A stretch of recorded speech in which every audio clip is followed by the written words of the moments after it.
Hello, in front of me I have a Logitech K380. In this video I'll show you how to use media panel.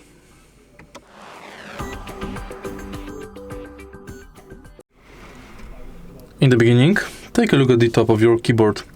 Right here we've got buttons. Insert F12 to F7. These are the media panels.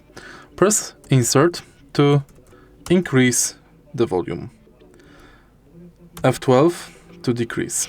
F11 to mute or unmute. Now F10 is skip forward, F9 is skip backwards, and F8 is skip backwards, and F9 is play pause. F7 is back. If you find this video helpful, please leave like, comment and subscribe.